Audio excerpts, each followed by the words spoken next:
So hey guys, welcome back again on my YouTube channel. आज के इस video में मैं डिस्कस करूंगी तोबा टेक सिंह शॉर्ट स्टोरी, जिसको लिखा है सदत हसन मंटो जी ने। इसी शॉर्ट स्टोरी के एक क्वेश्चन के आंसर को हम लोग इस वीडियो में डिस्कस करेंगे।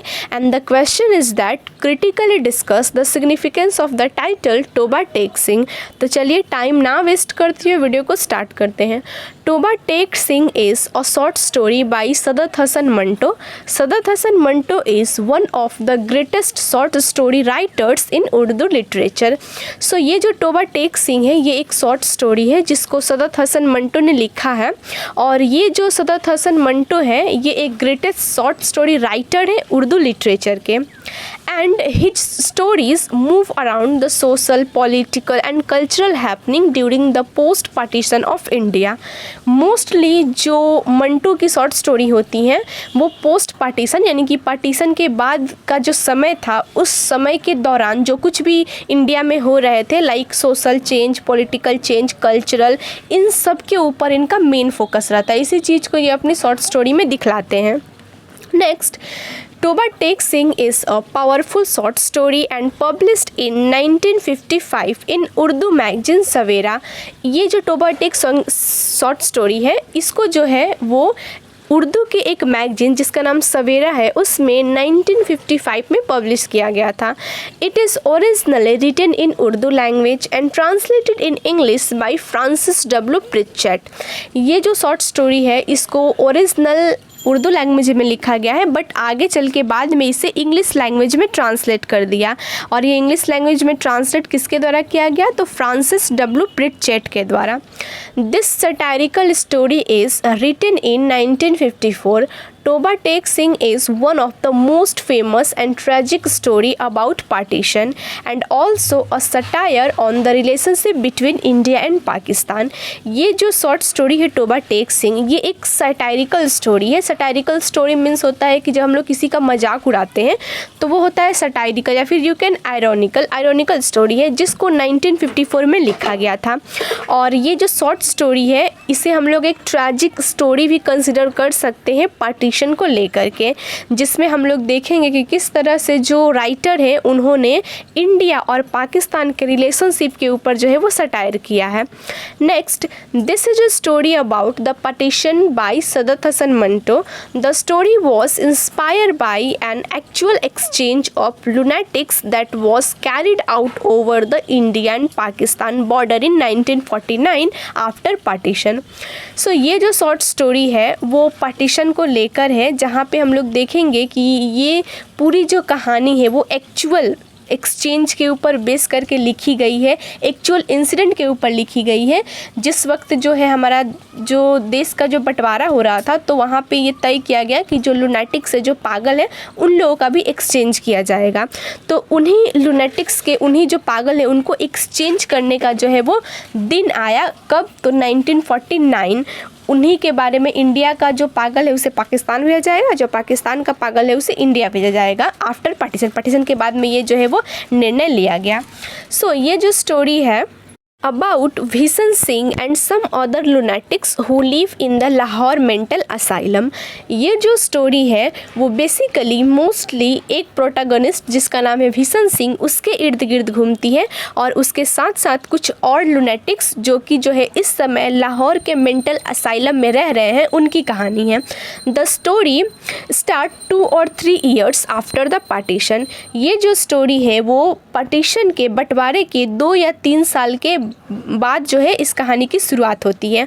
The government of India and Pakistan decided to exchange their lunatics from country to other. यहाँ पे जो पाकिस्तान की गवर्नमेंट है और जो इंडिया की गवर्नमेंट है, वो आपस में ये डिसाइड करती है कि वो क्या करेगी, अपने अपने जो पागल खाने के जो लोग हैं उन्हें जो है वो एक्सचेंज कर देगी। इंडिया के पागल खाने में जो मुस्लिम हैं उन्हें पाकिस्तान भेज दिया जाएगा, पाकिस्तान के मेंटल असाइलम में जो हिंदू है उन्हें वापस इंडिया ट्रांसफ़र कर दिया जाएगा।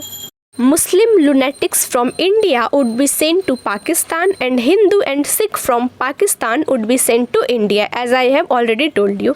The lunatics were totally confused when they came to know about the decision. So यहाँ पे जो पागल हैं, जो lunatics हैं, वो पूरी तरह से confused थे कि अब ये क्या नया जो है वो फैसला आ गया, क्या नया डिसीजन आ गया, as they do not know anything about Pakistan, जैसा कि वो पाकिस्तान के बारे में कुछ भी नहीं जानते थे, इसीलिए वो बिल्कुल जो है वो कन्फ्यूज़ जाते हैं ये डिसीजन को सुन करके। They were unaware of where it was situated and wanted to know whether they were in India and Pakistan. जो लुनेटिक्स है वो बिल्कुल कन्फ्यूज़ हो जाते हैं, वो बिल्कुल अनजान रहते हैं इस प्लेस से, लाइक पाकिस्तान की जो नया क्रिएटेड हुआ था ये प्लेस कैसा है, कहाँ सिचुएटेड है, इसके बारे में जानने के लिए वो परेशान हो जाते हैं और ये भी जानना चाहते हैं कि वो इंडिया में है या फिर जो है वो पाकिस्तान में है। They wondered that if they were in Pakistan, how come a little while ago they were in India? अब वो सोचते हैं कि अगर वो इस वक्त जो है वो पाकिस्तान में हैं तो अभी तो थोड़े समय पहले ही ये कैसे चेंज हो गया, ये इंडिया कैसे बन गया। ये सब सोच सोच के वो लोग काफ़ी ज़्यादा कंफ्यूज हो जाते हैं। One of the lunatics climbed of a tree and decided to live there saying he would go to neither Pakistan nor India. एक जो लुनेटिक्स है, एक जो पागल है, वो एक पेड़ पे चढ़ जाता है और डिसाइड करता है कि वो उसी पेड़ पे रहेगा, वो ना ही पाकिस्तान जाएगा और ना ही इंडिया जाएगा। Another lunatics whose name is Mohammad Ali declared himself as Mohammad Ali Jinnah. एक पागल जो है वो खुद को मोहम्मद अली जीना कंसिडर करता है। A Sikh lunatic called himself as Master Tara Singh and another young Hindu lawyer from Lahore did not wish to go to India. So एक यहाँ पे बोला जा रहा है कि कोई जो है वो खुद को मोहम्मद अली जीना कंसिडर करता है, कोई पेड़ पे चढ़ जाता है, कहता है मैं ना पाकिस्तान जाऊँगा ना इंडिया जाऊँगा। एक सिख जो लुनेटिक्स रहता है वो खुद को मास्टर तारा सिंह बताता है। वहीं एक दूसरा यंग हिंदू लॉयर रहता है जो कि लाहौर से बिलोंग करता है, वो जो है वो चाहता है कि वो इंडिया चला जाए। सो इस तरह से जो पागल हैं वो बिल्कुल कंफ्यूज हो जाते हैं और तरह तरह की एक्टिविटी करते हैं। Next, Bishan Singh is one among the lunatics of Lahore asylum. He is the protagonist of the story. जो भीषण सिंह है वो उन्हीं पागलों में से एक है, लाहौर के मेंटल असाइलम में रहता है और वही इस स्टोरी का मेन प्रोटैगनिस्ट है या फिर मेन कैरेक्टर है। He is harmless old man come to the asylum 15 years ago when he went mad. ये जो भीषण सिंह है वो बिल्कुल हार्मलेस मैन है, किसी को जो है वो परेशान नहीं करता है, काफ़ी ओल्ड हो चुका है और ये उस मेंटल असाइलम में, लाहौर के मेंटल असाइलम में लगभग 15 सालों से वहाँ पे रह रहा है। वो 15 साल पहले पागल हुआ था, तब उसके घर वाले उसे उस मेंटल असाइलम में छोड़ करके गए थे। Toba Tek Singh is his home town where he had some land and property. Toba Tek Singh क्या है, एक प्लेस का नाम है और ये किसका प्लेस है, किसका जगह है, तो ये है भीषण सिंह के होम टाउन का नाम, जहाँ पे उसकी कुछ ज़मीन है और उसकी प्रॉपर्टी है। His family members came to visit him once a month but after the riots broke out they stopped coming. जो भीषण सिंह की फैमिली मेम्बर है वो उससे मंथ में एक बार मिलने के लिए आते थे, लेकिन जब राइट फैल गया, जब दंगे फसाद बढ़ गए, फैल गए, तब उनकी फैमिली से कोई उसे मिलने के लिए नहीं आता था। It is letter through Fazluddin a friend and neighbour of Bishan Singh family. एक व्यक्ति ही आता था राइट के बाद भी, दंगे फसाद के बाद भी। वो कौन है, तो फजलुद्दीन, जो भीषण सिंह का फ्रेंड भी है और एक अच्छा पड़ोसी भी है। We come to know that Bishan Singh family left for India and were safe there. हम लोग जैसे जानते हैं स्टोरी में आगे हम लोग को पता चलता है कि जो भीषण सिंह की फैमिली है वो लोग जो है वो हिंदू थी, तो एक्चुअली वो लोग पाकिस्तान में रह रही थी, तो आफ्टर द पार्टीशन उन्हें पाकिस्तान से इंडिया शिफ्ट कर दिया गया जहाँ पे वो लोग बिल्कुल सेफ थे। Finally the day of exchange came and the lunatics were taken to the Wagah border. अब जैसे कि हम लोग जानते हैं कि भीषण सिंह भी एक हिंदू है, तो वो मेंटल असाइलम में रह रहे थे लाहौर के, तो उनका भी जो है वो एक्सचेंज का दिन आया जब उन्हें जो है वो पाकिस्तान से इंडिया के लिए ट्रांसफ़र किया जाना था या फिर भेजा जाना था। उस दिन क्या हो रहा था, उन लोग सभी पागलों को जो है वो बाघा बॉर्डर पे लेकर आया गया ताकि उन लोगों को जो है एक्सचेंज का जो प्रोसेस है उसे किया जा सके। The exchange procedure started after the formalities had been done by both sides, but it proved to be a very difficult task. कुछ जो फॉर्मेलिटीज़ है इंडिया और पाकिस्तान दोनों तरफ के मेन हेड की, उन्होंने अपनी फॉर्मेलिटीज़ को पूरी की, जो प्रोसीजर है उसको पूरा किया और तब जा कर के जो है वो तबादले की जो प्रोसेस है वो स्टार्ट हुई। बट ये दोनों साइड के लोगों को ऐसा लग रहा था कि ये काफ़ी डिफ़िकल्ट टास्क है जो लुनेटिक्स से उन्हें जो है वो एक्सचेंज करना। The lunatics were out of control. They were screaming, laughing, crying, running here and there, making the task difficult.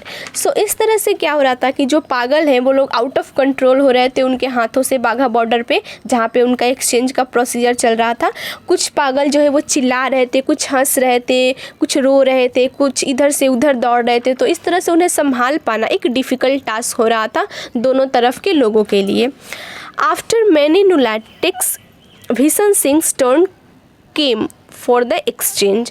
सो बहुत सारे लुनेटिक्स के बाद में जो भीषण सिंह है उनका एक्सचेंज का टर्म आता है. तो वो एक क्वेश्चन करते हैं एक ऑफिसर से.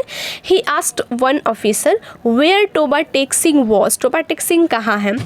तो जब उन्हें ये पता चलता है, when he learns from the officer that his homeland is in Pakistan, by hearing this he suddenly scream and lying flat face forward to the ground. तो जब वो पूछते हैं एक ऑफिसर से during the procedure of exchange कि टोबा टेक सिंह कहाँ है, तब उन्हें पता चलता है, ऑफिसर बताता है कि जो टोबा टेक सिंह है वो पाकिस्तान में है. ये सुन करके जो भीषण सिंह है वो क्या करते हैं, ज़मीन पर बिल्कुल फ्लैट लेट जाते हैं. And the piece of land where he fell belong to neither India nor Pakistan. So यहाँ पे जो है उस जिस ज़मीन पर लेटते हैं वो ना ही इंडिया का रहता है ना ही पाकिस्तान का, वो सिर्फ मेन जो बॉर्डर होता है उसी के ऊपर लेट जाते हैं और वहीं पे क्या करते हैं, अपने दम को तोड़ देते हैं. वहीं पे उनका क्या हो जाता है, डेथ हो जाता है. Next, Toba Tek Singh was the place where the protagonist was from. So basically हम लोग को ये पता चला कि टोबा टेक सिंह क्या है, एक जगह का नाम है जहाँ से जो हमारा मेन प्रोटागोनिस्ट है भीषण सिंह वो बिलोंग करता है.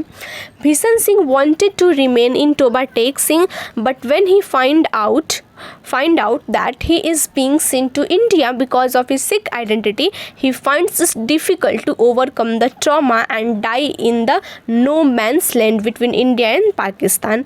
So जो टोबा टेक सिंह है, जब उन्हें ये पता चलता है कि जो टोबा टेक सिंह है वो पाकिस्तान में है, तो हालांकि वो जो है वो टोबा टेक सिंह में ही रहना चाहते थे, अपने होमलैंड में ही रहना चाहते थे.